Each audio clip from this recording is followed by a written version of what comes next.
akan memposting banyak hal tentang manfaat dari hal ini tadi.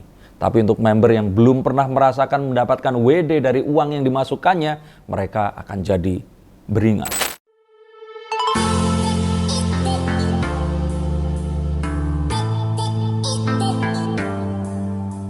Halo Science-Seekers, kembali berjumpa bersama saya Denny Darko. Tidak ada yang namanya misteri, yang ada adalah tanda-tanda yang kita semua coba untuk mengerti. Saya saat berkomentar tentang MLM robot trading ini tadi, sebenarnya saya di sini bukan seseorang yang baru, dan saya sebenarnya pernah mendapatkan presentasi MLM saya di tahun 1997. Dan saya pernah kehilangan uang senilai 10 juta hanya gara-gara saya tidak enak dan terus kemudian ikut mendeposit kepada sebuah money game bernama MMM. Dan hingga detik ini saya tidak pernah berhenti merasa geli dan mentertawakan betapa bodohnya saya saat itu hanya menuruti teman dan berharap ingin mendapatkan keuntungan yang pernah dia janjikan. Tapi tahukah kalian bahwa banyak juga orang-orang yang penasaran dan memasukkan dana hanya karena out of curiosity seperti saya ini tadi. Dan akhirnya berakhir zonk dan merasa dibodohi juga seperti saya. Nah, setelahnya saya mengamati bagaimana money game ini bekerja. Saya pernah hampir 6 tahun tinggal di daerah Tanjung Duren, di Jakarta Barat, yang menurut saya adalah sarangnya para leader-leader dari money game atau MLM yang top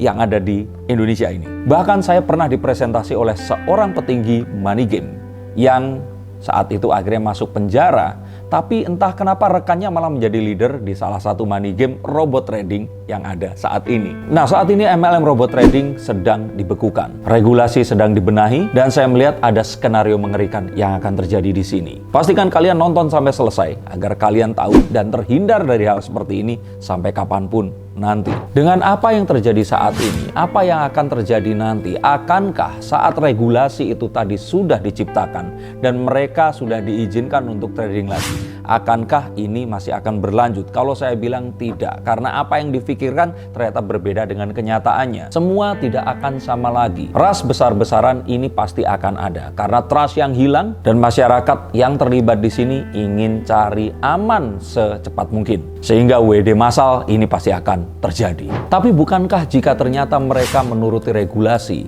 ini akan tetap bisa dilanjutkan? Saya melihat bahwa lajunya ini tidak akan secepat sebelumnya, dan jika regulasi ini dituruti, artinya brokernya harus menggunakan broker dalam negeri, sehingga skemanya tentu saja tidak akan menarik lagi bagi para membernya nanti. Dan ini akan membuat para pemasar atau orang yang mencari investor atau mengajak orang untuk join, ini akan sulit untuk menceritakan storytelling dari bisnis dan pembagian keuntungannya nanti. Dan jika ini terjadi, maka member baru tidak akan mau join lagi. Dan saat itu terjadi, akan lebih pilih untuk membuat money game baru dibandingkan memberikan loyalitas untuk para member yang sudah membangun ini bersama-sama. Ketahuilah di sini bahwa sebenarnya ada dua jenis member. Yang pertama adalah member yang mengetahui bahwa ini adalah money game dan mereka tahu dan memperlakukan dana mereka ini layaknya memang sedang bermain money game dan bukanlah investasi. Nah, untuk yang percaya bahwa ini adalah sebuah bisnis yang menyelamatkan hidup mereka, percaya bahwa ini bukanlah skema Ponzi atau money game itu sendiri, atau percaya bahwa yang mereka lakukan adalah sesuatu yang mulia, maka mereka masuk ke kategori korban dalam skenario ini. Yang terjadi di sini sebenarnya adalah sebuah penundaan untuk mereka bisa memikirkan skenario yang berikutnya. Karena jika ternyata memang dananya ini ditradingkan dan ada di rekening broker, seharusnya dana itu bisa ditarik kapanpun saja. Kan katanya yang di freeze di sini adalah perusahaan penyelenggara robot tradingnya, bukan tradernya. Tapi mengapa kemudian WD tidak bisa dilakukan? Karena ada dugaan bahwa dananya ini memang tidak pernah ditradingkan, tetapi diputarkan di sesuatu yang lainnya. Sehingga saat ini terjadi secara mendadak dan semua orang menginginkan uangnya kembali. Bahkan bank besar yang saat ini ada pun pasti akan kelabakan jika ras terjadi di salah satu cabang mereka. Nah, apa yang akan terjadi jika bank yang teregulasi dan sudah berumur puluhan tahun saja akan jadi ras, sedangkan mereka ini adalah sebuah perusahaan yang tidak jelas izin dan regulasinya. Tapi ada niat untuk mengembalikan yang memang disampaikan di sini. Tapi kita tahu bahwa keinginan kadang-kadang tidak sejalan dengan kenyataan.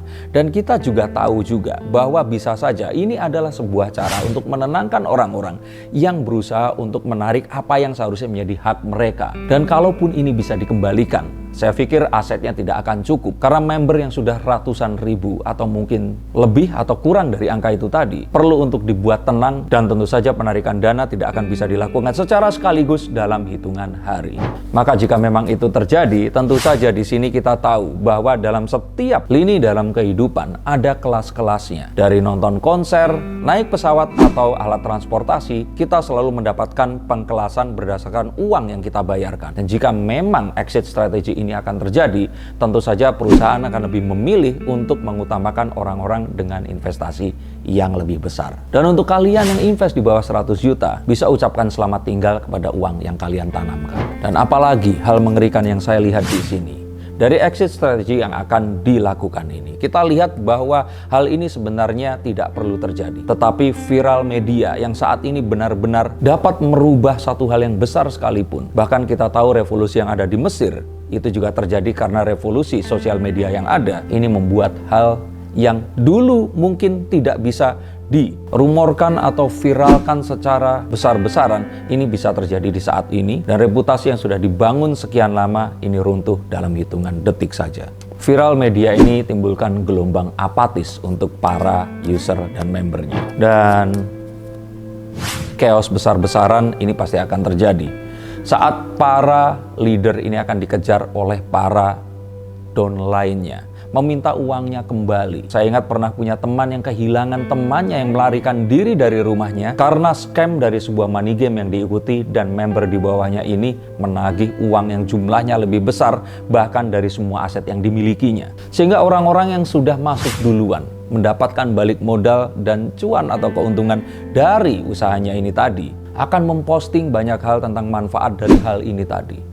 Tapi untuk member yang belum pernah merasakan mendapatkan WD dari uang yang dimasukkannya, mereka akan jadi beringas. Dan saat ini terjadi, tidak ada satu hukum pun yang akan bisa melindungi mereka. Dan jika exit strategy ini tidak dimungkinkan untuk dilakukan, saya pikir mereka akan melakukan satu skenario Bandung Lautan Api yang akan dilakukan seperti biasanya. Seperti layaknya money game yang akan dibuat scam. Saat semua robot trading yang mereka miliki ini tiba-tiba akan MC atau margin call secara berjamaah, yang akan terjadi nggak lama setelah tombol WD ini tadi dikabarkan sudah bisa ditekan lagi. Dan jika ini terjadi, maka tidak ada satu delik hukum pun yang akan bisa dituduhkan kepada penyelenggara si MLM robot trading ini tadi. Bukankah saya sudah jelaskan semua tentang resikonya? Bukankah saya sudah bilang jangan pakai uang panas? Bukankah saya bilang juga trading ini ada menang dan kalah?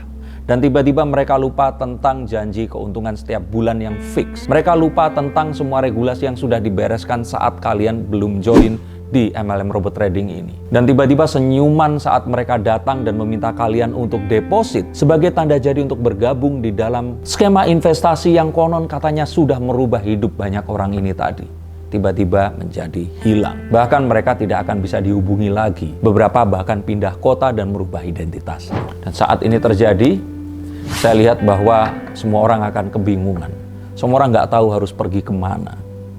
Dan kondisi seperti First Travel, seperti GCG Asia saat itu, MIA Fintech atau MIA, Dream for Freedom, Memiles, dan MMM, saya jadi geli lagi mendengarnya. Ini akan terjadi lagi dalam waktu dekat. Dan akan banyak korban bergelimpangan. Orang-orang tiba-tiba menghilang, putus relasi dengan sahabat dan teman mereka. Dan kumpulan massa yang mendatangi satu tempat untuk meminta hak mereka. Tapi jika ini akan menghibur kalian, tenang saja. Ini mungkin akan terjadi sampai akhir tahun ini. Dan di tahun depan, orang masih sedikit yang membicarakan, tapi lebih banyak yang melupakan. Dan mungkin 2 atau 3 tahun lagi orang akan sepenuhnya lupa.